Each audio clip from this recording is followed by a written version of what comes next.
Here we go, ladies, and welcome again. This is growing in numbers. I'm really excited that so many of you are coming on board with this because it's such an important part of property development, and this is the personal development side of it.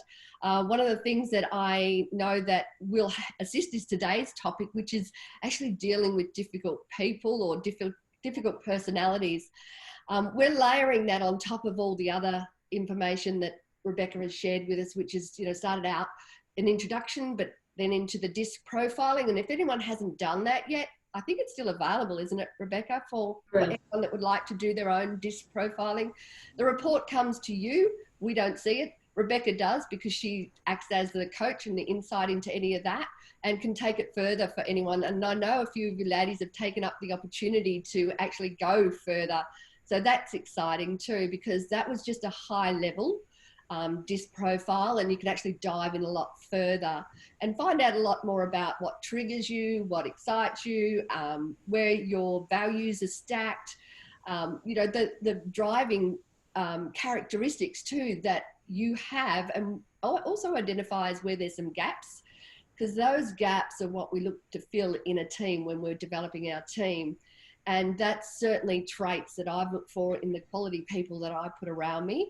They don't have to be exactly the same as me. Goodness knows they wouldn't want to be. But it's actually finding the people, like, if I don't feel that I can be assertive enough in a situation, then I make sure I've got my right-hand wingman there who can be assertive. And we might decide before we go into a meeting with, say, council, who's good cop, bad cop, and how we're going to play that out. So there's lots of different aspects and angles to that. We then, Rebecca reviewed those disc profiles, which was great. You got some insight into that. And then we did advanced communications. And from there, we went into building a success team, which was about forming, storming, norming, and performing. It's written down. Okay, so with that, we're going to now go to the next level. I had a little bit of an experience with my team yesterday who was dealing with council, and we're going to reflect on that a little bit as we get further down the track. Now, I know a lot of the communications are also double challenging because we're all trying to communicate through Zoom these days, and that adds another layer of complexities. So I am really excited that Rebecca's going to take us through this, and we're going to take it another layer on top of what we've been doing. And then at the end of it, or during, ladies, if you've got questions, please ask questions as we go. So Rebecca, I hand it to you, lovely. Thank you. Hi ladies, welcome back, and it's been lovely connecting with a few of you offline as well. I did notice in the chat box that someone's asking how they can do the disc. I think that was you, Sue, so we'll make sure you get that information so you can do that. And today I'm looking forward to taking you through some more fab information on well, communication really, so it's specifically around how we deal with the more difficult scenarios sometimes. So let me share my screen. That was not sharing my screen.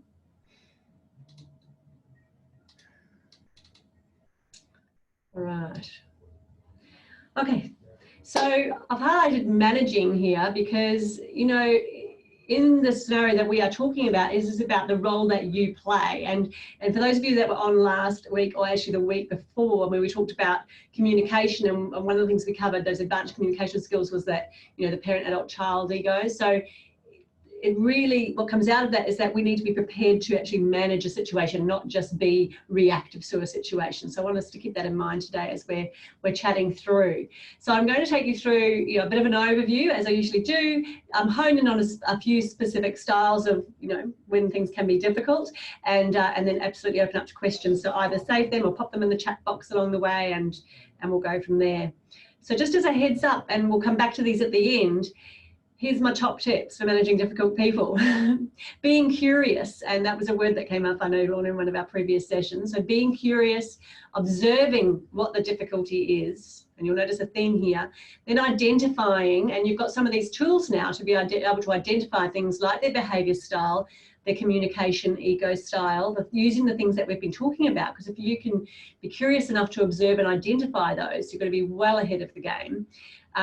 Obviously staying calm and objective, and considering your options then. So knowing that you actually have a choice, and this is where the managing comes in, yeah, before you then can take action. And, you know, and I'm really big on taking action, because it's all very well to come away, you know, from something and, you know, complain about it, but what are we actually going to do about it? And so that's in everything that I do. It's about, okay, so what are we going to do about that now once we've got all of that information?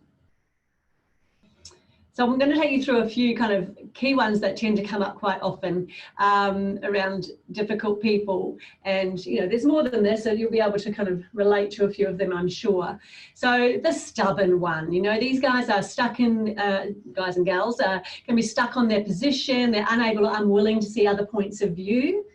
You may have come across people like that in your time. You may be one of those people, you know, we might recognize ourselves along the way too. So that's, you know, then there's other attributes that they're going to come with the stubborn one as well. And then some of the ways that we can deal with them would be, okay, so we've got a stubborn one who's stuck and they're just like, you know, blinkers on, not interested in seeing another person's point of view. So some of the things we can do is we can engage them in discussion and debate. So one of the things that we tend to do when we come up against difficult people is we try and shut them down. And I'm suggesting that that actually is not going to be the best strategy. So we can actually engage them. Most people want to be heard. And you're going to see the same word at the bottom of a lot of these slides, which is acknowledgement. Like, people need to be heard for whatever their reason. I mean, people are being difficult, other than, you know, some natural instincts and patterns that they've, you know, developed, and stories that they have around how things are. It's often, well, it's generally always coming from fear, right? We don't become difficult because we are, you know, coming from a state of abundance or a state of love. We're difficult because we, you know, we're afraid of something, or we're worried about something. We're uncomfortable with something. We're unconfident with something. So engaging a stubborn person in discussion and debate, letting them have a say, because the more we try and restrict them, the more stubborn they will become. Yeah. And if you know you are correct, be persistent, but you might have to provide some specificity around that. It's another one of my favorite terms you'll be getting used to. Yeah.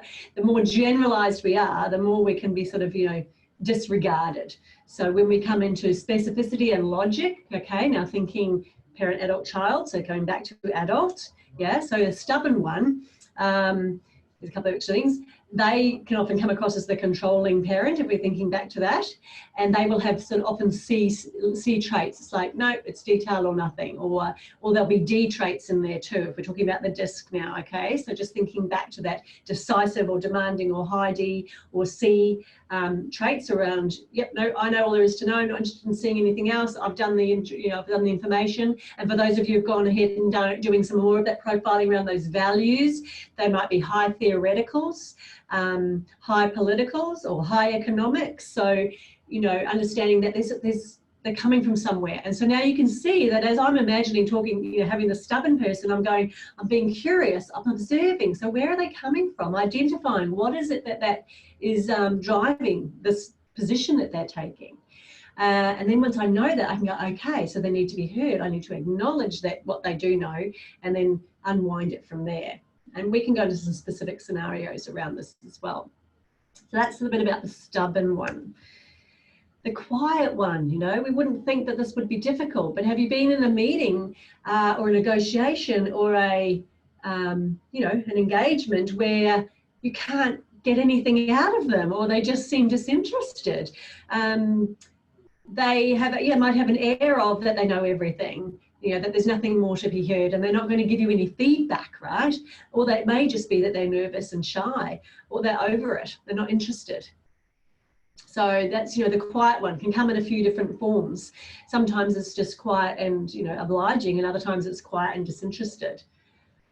So some thoughts around dealing with a quiet one, you know, is again, figuring it out. So why are they upset? And you might need to ask them kind of closed questions. So we often talk about asking open questions, yeah, to engage people. So we ask a question that requires a more than a yes or no answer. Oh, can you tell me a bit about your background? Or can you tell me a bit about how you see this?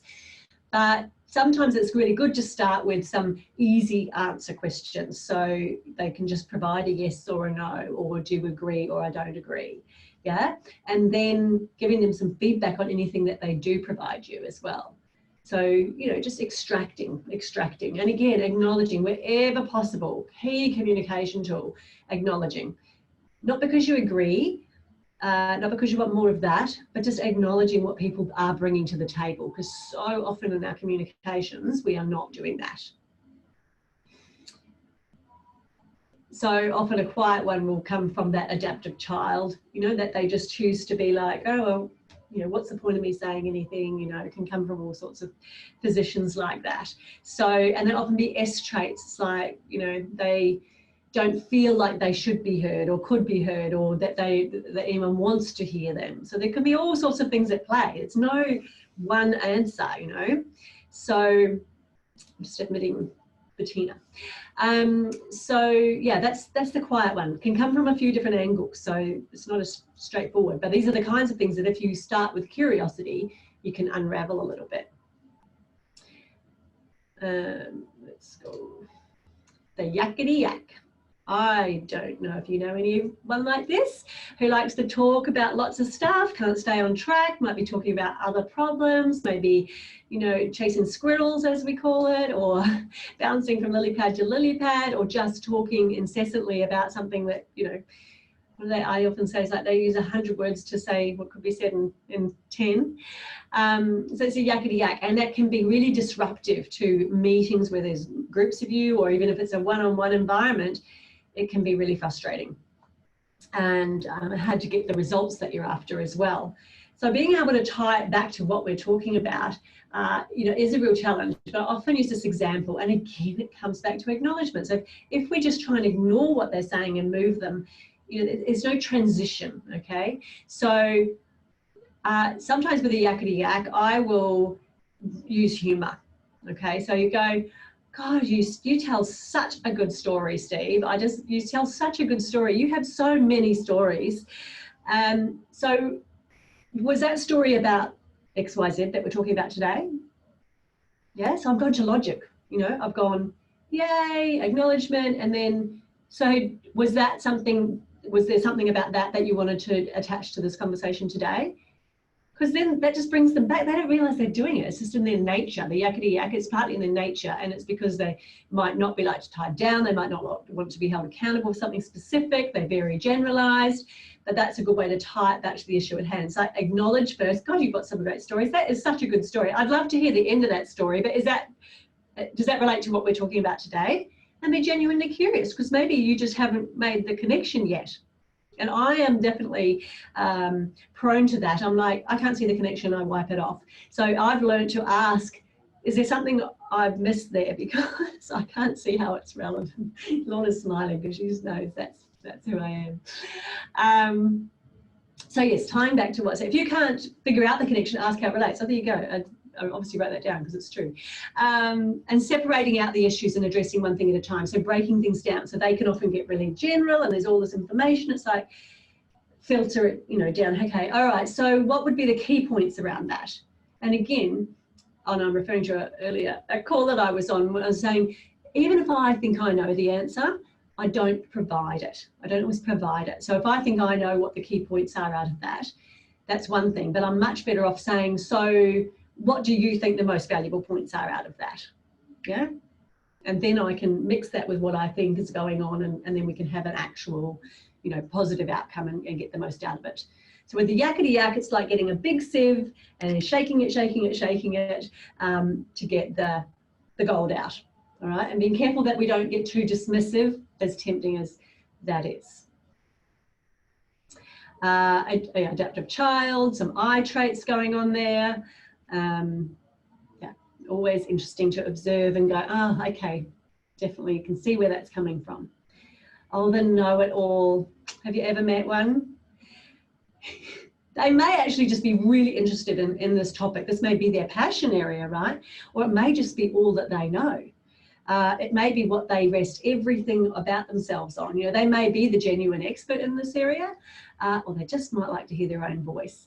And that can come for lots of different reasons as well. You know, that might just be because they're afraid of what might come. It might be just because they're filling space because they don't want to be asked any questions, you know, and that's the opposite from others of us who go, I don't want to say anything because I don't want to be asked any questions. So the know-it-all can, again, it can be very disruptive and it can be frustrating. And depending who we are on the other side of that, I mean, it might be really interesting. You're like, fantastic, like, great, they know everything. I don't need to know anything. But be mindful, because the know-it-all might appear to know it all and not really. So you need to be a little bit curious about making sure that we get that detail. So asking them some complex or detailed questions, honing in on some things. Yeah, having your documentation ready too, because if you're going to come, if you have a conflicting idea, or you don't quite agree, or you wanted to take them down a different track, you're going to need to have your backup, because if they are that expert, if they do have those C traits and I traits, those you know, complex and detailed kind of side of things, then you're going to need to be able to back up anything that you want to bring if you're going to want to shift them, and have confidence in yourself, because they, if they're a know-it-all, they have high levels of confidence, warranted or not, in their position. Okay. Oh, whiner. I forgot I put them in. Felt depressed just bringing it up. But this may be complaining, because they have a legitimate complaint though, you know. They're often just innately negative, that it's a, you know, it might be a pet peeve what you're actually discussing. They might just find this particular conversation irritating. But some people just, you know, always err from that other side, you know, the opposite of that, you know, abundance mindset is the, you know, the lack or the scarcity mindset. So they may just come from there. Now, don't underestimate the value of the whiner, because they're, you know, devil's advocate would be another way to describe them sometimes, if it's warranted, if it's coming from a place of knowledge and expertise. So using your active listening, again, be getting curious and kind of a bit of analytical about where it's coming from. They often, again, won't realise that they're doing it or that they're coming across so negatively. So sometimes paraphrasing and mirroring back to them can be helpful. And so, okay, so, and you'll notice they probably might use terms like, oh, it's always this, or it's always that, generalising. So paraphrasing back, so do you feel, you know, have you, in your experience, has it always been a negative outcome if you've gone down this track?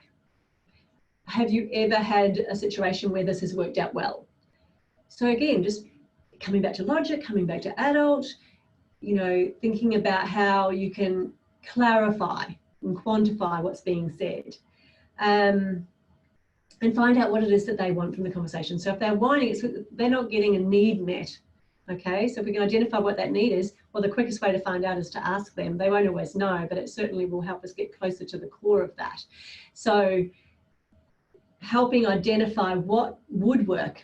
Yeah, so again, going to logic. Okay, so I can see that there's lots of ways that you can see how this wouldn't work. In your experience, what's the best way to approach something like this? And again, you might think you know the answers, and you might genuinely have the right idea in the right direction, the right answers, but what's important is that you allow this person to someplace, you know, be accountable for what they're saying and how they're whining, but the only way we can do that is if actually we help them come back to a place of logic. And for you, that's going to come down to the quality of the questions you ask and the tone and presence that you bring with that.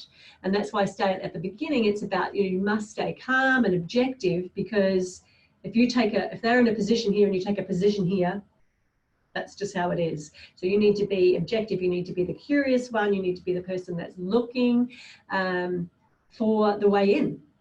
So Beckers, I'll just read out a comment from Roseanne.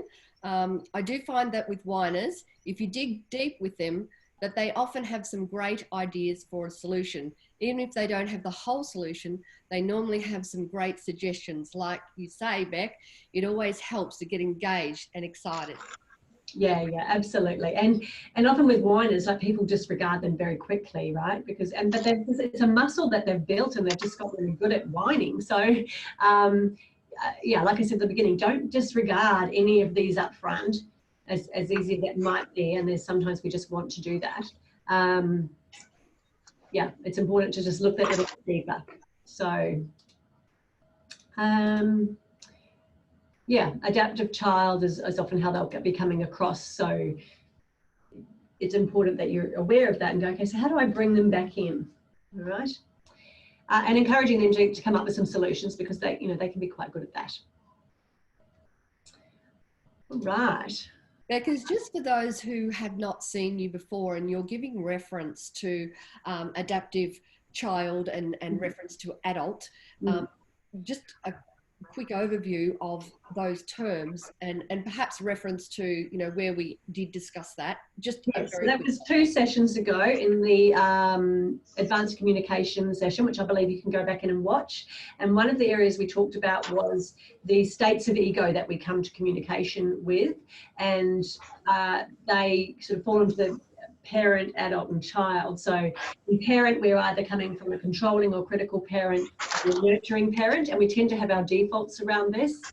I'm just going to, Judy, could you just mute yourself? And oh, I can do that.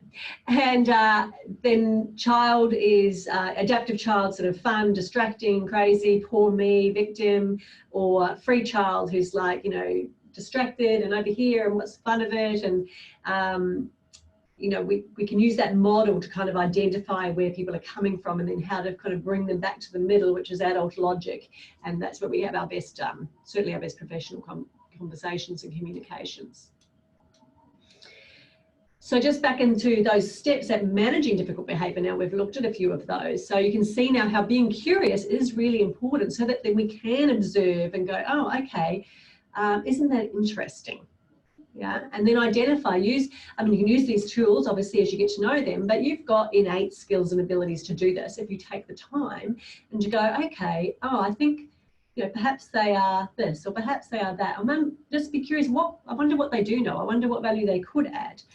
But we can only do that from a place of, you know, being calm and objective, so that we consider those options and then taking action. So thinking back to the last week, we talked about the stages of team development, and the time to take these actions, yeah, is in that forming and storming part of the process. So when our team just getting together and people are kind of like who's who in the zoo, and then you'll see this kind of, you'll certainly see the know-it-alls come out, and the quiet ones will be sitting back, and the who else did we have in there? The oh, can't think of them all, but yeah, you'll see everyone in that forming stage. You really will start to see some of those, and in the storming stage they will become even more so. So that is the time and the periods of stages of development that you actually start to be really curious and observe. And so then you identified that, you can start taking action through that to get us through to the next stage, because of course we can't move on until we've done that, and we want to get through. Let's talk a little bit about self-awareness in that situation, because in one situation you might be the quiet person, you know, because there's some big personalities in the room. Mm-hmm. In another situation, you might be the initiative person in the room that's, you know, stepping up and creating the environment to allow everyone to speak, or whatever it might be. So let's talk about in that, because it's really important, I think, that we go back and talk about that forming stage, because it sets the mood, doesn't it? It sets the process up to be successful. So if you can identify straight away, you know, even if it's a one-on-one, so with negotiation, right? You have to go into that knowing full well who you are in that situation, but being ready to adapt and shift the sails. As soon as you work out the other personality profile, you need to then start to address that in a way that might not be your normal stance in a situation.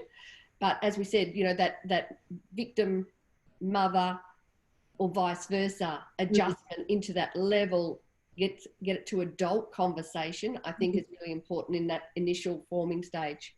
Yeah, absolutely. So yeah, it all starts with that self-awareness. So before we start trying to evaluate everybody else, you know, and that's the best way to learn about these kind of things, is really understanding, where do I come from? What's my position? How do I respond in these types of situations? And realizing that others are just the same. They're not always the same all of the time, but we do have our innate, natural, default kind of behaviors. So yeah, as you go into that forming, you're knowing where you're coming in. But other than the self-awareness, is actually being really clear on why we're here. Now, what are your objectives for being in this meeting? And perhaps getting those on the table right up front, so that we're clear that we're both here for the same reason, right? And then to Lorna's point earlier, where she said if she knows she's going to need, you know, someone who's going to be a bit more decisive in a particular situation, she might bring them in. But if there isn't an external person to you, then that might just be something you're going to have to bring from yourself. And if you're aware of that, then it's something you can borrow for the period of time you need it. But being aware that the person that you're dealing with, you know, which role do they play? You know, which seat at the table are they going to take?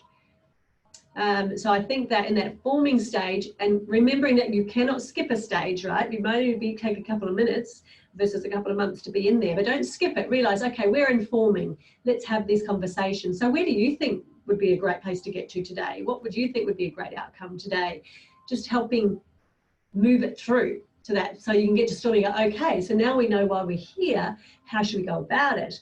You know, what are you comfortable with? What am I comfortable with? And then, yeah, and then of course that's when we get through to norming and performing. Okay, so there's another question from Mary here, Rebecca, one that hasn't been addressed. What about the smiling assassin types, e.g. charming, interested to your face, but throw grenades and criticise behind your back or to other people? Oh, goodness, that sounds scary. So smiling assassins. So I'm picking as an example of this that she's thinking about. So they are to be cautioned, and let me just think it through. We can't take them on too strong, right? Because they've got such high levels of confidence, and they're generally really good on their feet. So unless you're really good on your feet, be careful what you bring to the fight. You know, you don't want to end up bringing a knife to a gunfight, as they say.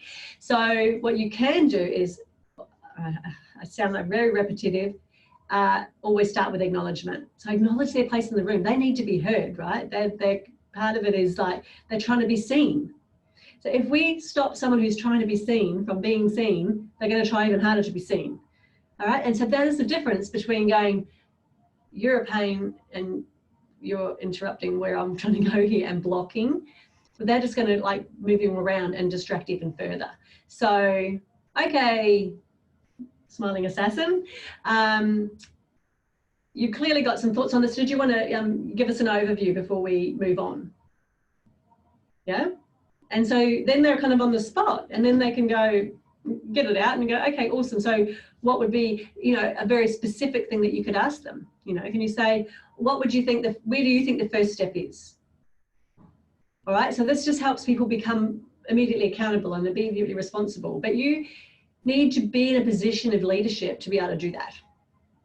All right. So you can, as I say, a smiling assassin is, as I said, they're really good on their feet. So, you know, you need someone in the room who can deal with that. Or you just minimize. If you're in a room one-on-one with a smiling assassin and you just know that this is just rubbish, that this is just a bullshit conversation that's just filling time and that you're not actually getting any true confidence, I would just shut it down. Your time is valuable, right? Go away, gather your thoughts, you know, just say, look, yeah, look, it seems like I think I need to do a bit more research before we talk on this. Would you mind if we rescheduled? Pull yourself together. Do not take a knife to a gunfight. If you feel unprepared, if you realize that that has happened and you're in a position, whether it's unprepared to deal with the person in front of you, whether it's unprepared to answer the questions that are required from you, then take action on that. And that comes back to that self-awareness. Like if we live in pretense, if we kind of just, you know, decide we're going to just fluff it and then look back and go, oh, what was I thinking? You know, that's not being a leadership in your own environment. That's not taking control, like effectively. So, you know, back to that point of being self-aware is actually really understanding what is my position here, you know, and it's actually very liberating to get to a point where you can say, I don't think I have all the answers I need to make this work today.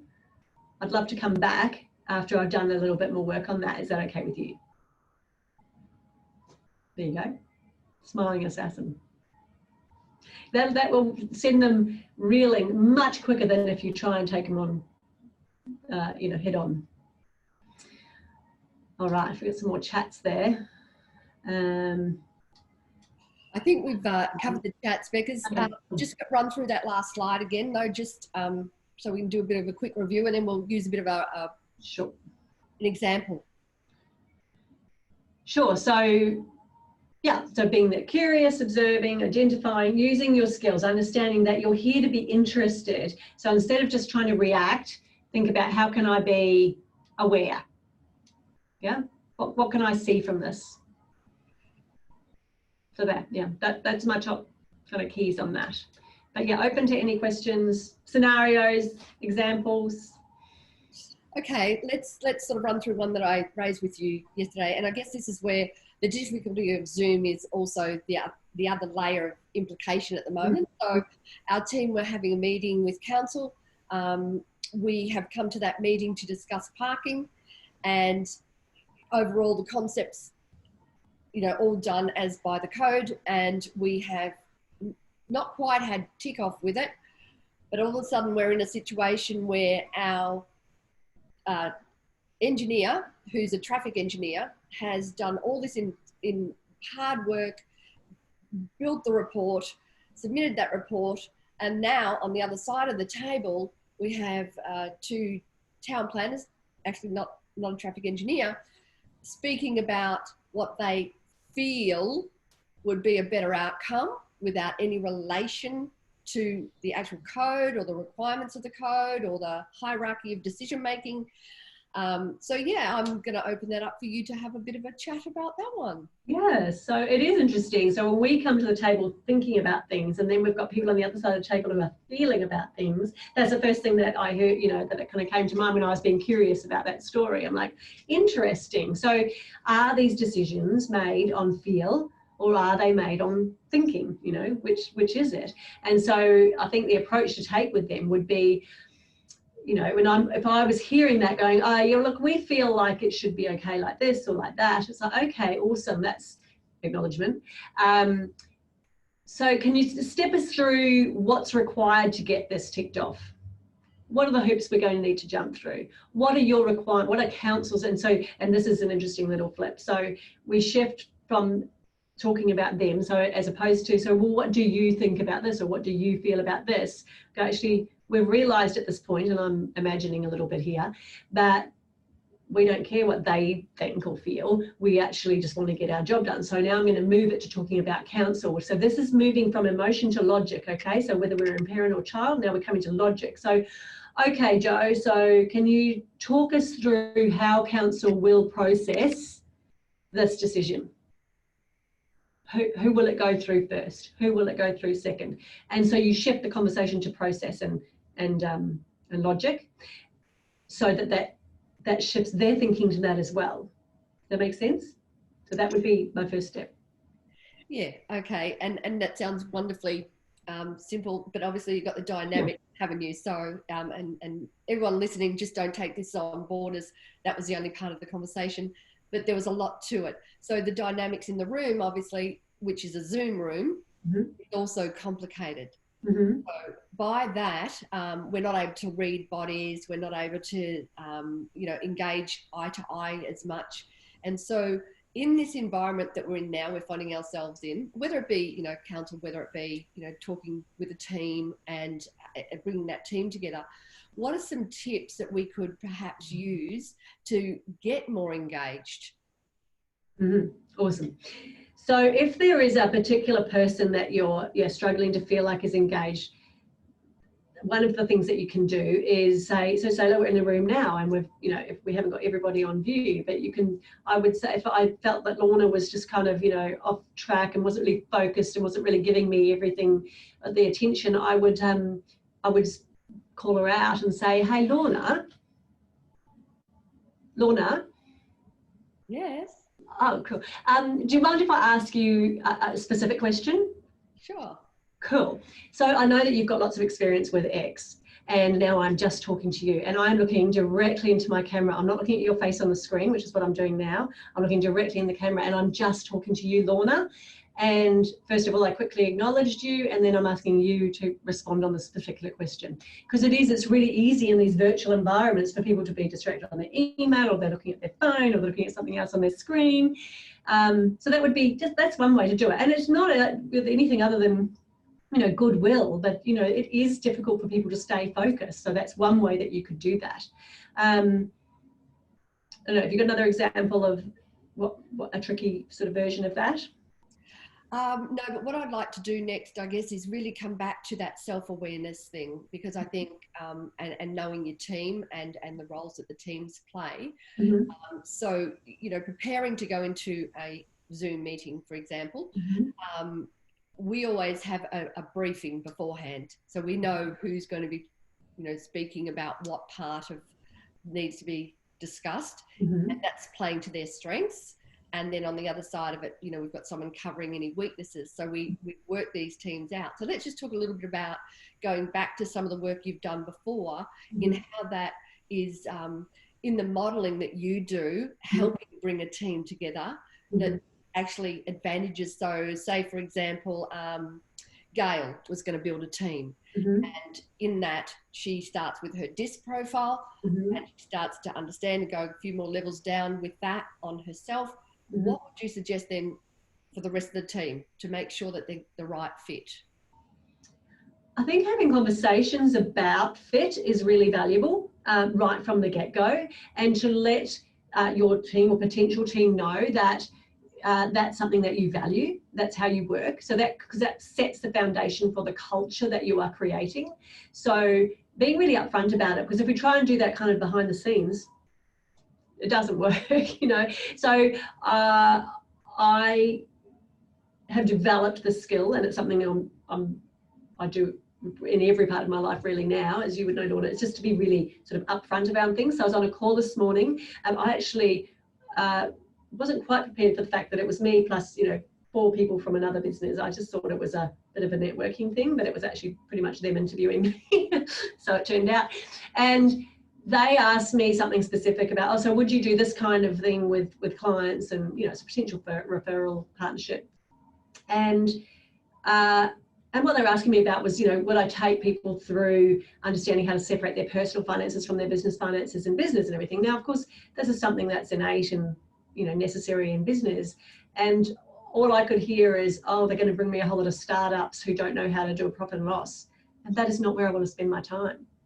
And so it's not the best use of my time. It's not the most value I can deliver. And so I could have just gone, oh, yeah, I can absolutely do that, you know, or I can just be really upfront and say, you know, who I am is someone who works with people who have already been in business for a period of time, and this is what that looks like. And to be honest, that's not the kind of client I like to work with, but I do refer them on to X, Y, and Z. So, but that takes me knowing myself and knowing that if I didn't do that in the moment, I would get off that call and go, oh, now I'm going to end up with work I don't want. You know, and when I was talking to Lorna about working with you ladies, it's like, these are women who are proactive, they're future focused, they are wanting to contribute, they want to be part of something. Like, these are all things that tick my boxes of people that I want to be around. So for you going into creating your teams, and Lorna and I have very honest conversations. I don't think there's ever been a non-honest conversation between us, but the honesty comes from knowing who we are, and that's been part of our journey. And as we've got to know each other, we've both been on that journey of getting to know ourselves even more. But then you have to own that and realize that that means there's some things you're not great at, there's some things you don't want, there's some things you just should avoid. But then to be able to put each other in the position of, you know, what they do best. You know, if I'm introducing Lorna to someone, I'm like, this woman knows how to create relationships. She knows how to identify people's skill sets, and she knows how to leverage opportunity. You know, these are things she is awesome at.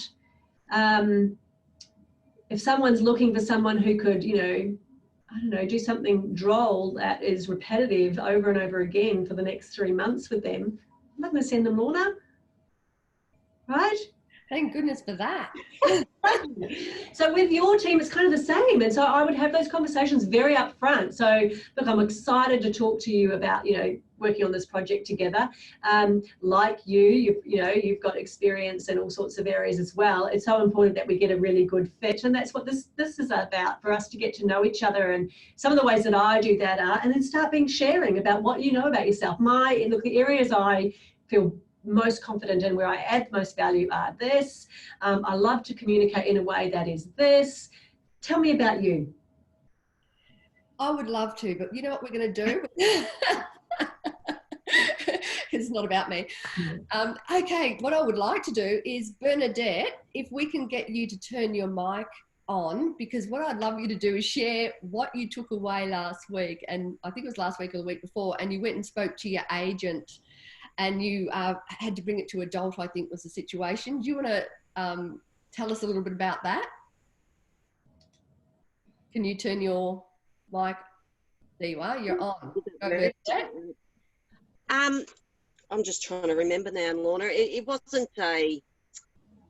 You talked to your real estate agent. You'd left the meeting. Yeah, you put me on the spot though. I can't remember what it was. Sorry. About. Okay. I think it was about my prices. We had a little bit of a chat before everyone else came on, and let's just talk about this. We've been taking video of your journey, right? And we have been going since 2018, and your journey to build your 8 townhouses. And that's been a real high and low experience, and back up on the high. So let's just, you bring everyone up to date where you're at now. Just a quick update. Okay, my quick update is the building has continued through Corona. So I've got 3 buildings. My building 3 is ready to be put flooring down. So it's all been fitted out. It's all painted. And then from there, what's happening is they've started open houses with real estate, has started this weekend. So even though it's a construction site, my builder has made available one of the front units, so they're not walking through the project. And so we start open houses, open inspections on Saturday, which is, and so even though, again, that particular unit, it's been tiled and it's painted, it hasn't got the floor and you know, concrete's, you know, driveways and things haven't been done, but it is so much easier for them to see a product up than try and sell it off the plan. Yeah, to show the, because I've got raked ceilings and it's just really hard to describe that. It's, you know, like they say, you know, pictures 1,000 words, isn't it? Yeah, that's awesome, because that is another aspect of personalities I've found, even in my architectural days. People just don't have the vision, and even though I might, and I could see it just in the lines on the paper, not everyone's visual, and that's another thing I had to learn and had to be able to paint the picture in words. So I understand what you're saying there. But Bernadette, with the journey that you've had, which is, I've obviously had lots of challenges, as any development does, do you see any of these skills that you're now learning would have helped on that journey?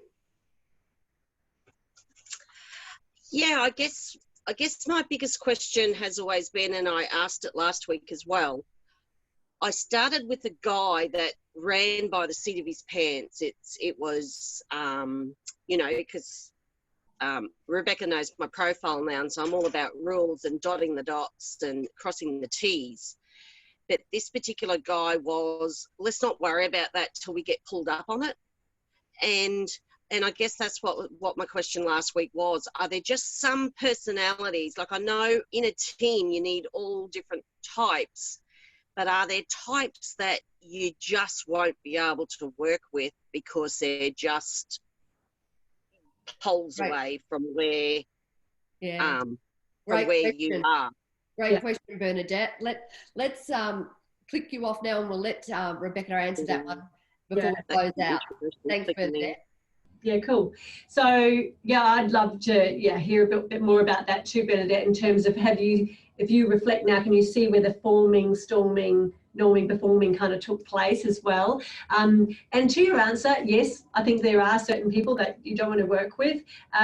It's probably going to come down more to values alignment and integrity than behaviour profiles, if you are able to manage those. So you know, he's a fly by the seat of your pants guy. That's okay if he has his integrity intact. But if that's not intact, then we've got issues, because that becomes a problem. So in those early days when you go, oh, okay, so fly by the seat of my pants, then I would be looking for, okay, to what degree and how manageable is that, if that makes sense. I'll just unmute myself now. Okay, that's good. Thank you. And I know that Sue's asked for access to the first 2 recorded sessions. Yes, we've got them online, and we can absolutely send those to you. And anyone that wants to see Bernadette's journey too, that'll be loaded up into the membership library, along with lots of other information that's in that membership library. And it's really, it's a great, like, there's pearls, absolute gems in there.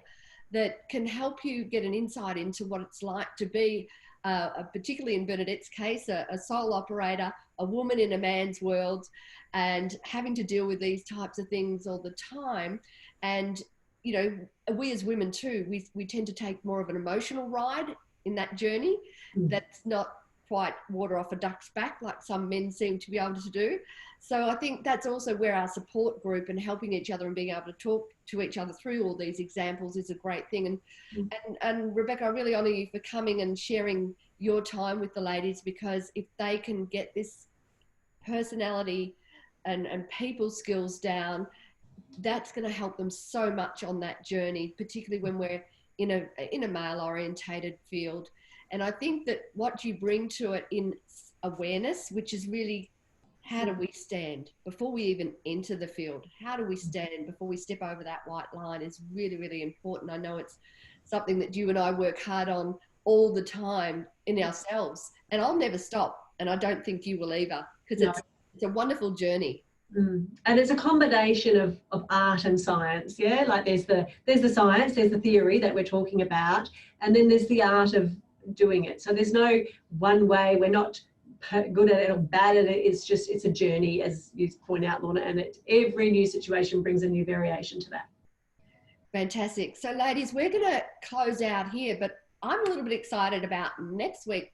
Rebecca and I have discussed, let's talk about abundance and the abundant mindset, because we're starting to come out of the other side of the coronavirus. Now, it doesn't mean we haven't got a long way to go, but let's start getting our mindset really in shape. You should have had the opportunity by now, and if you haven't, jump on, engage with Rebecca, get your disc done, get some more understanding about who you are.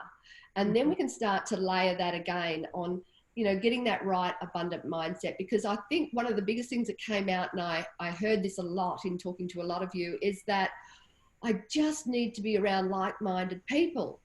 Because when you're out in your own worlds, you might be at a barbecue, and of course everyone knows about property, don't they? Everyone's got a view on it.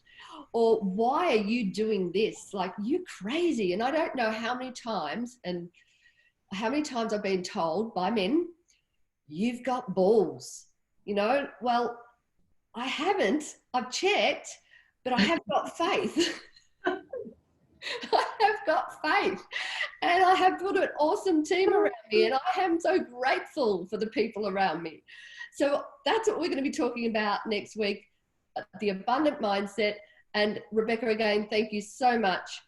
Really appreciate your time. And everyone, if you can just a bit of a clap for Becca's, a bit of a hand raise, let her know, give us some love, and we'll catch you all next week, 10 o'clock. Thanks, Rebecca. Bye. Thanks, ladies. Bye.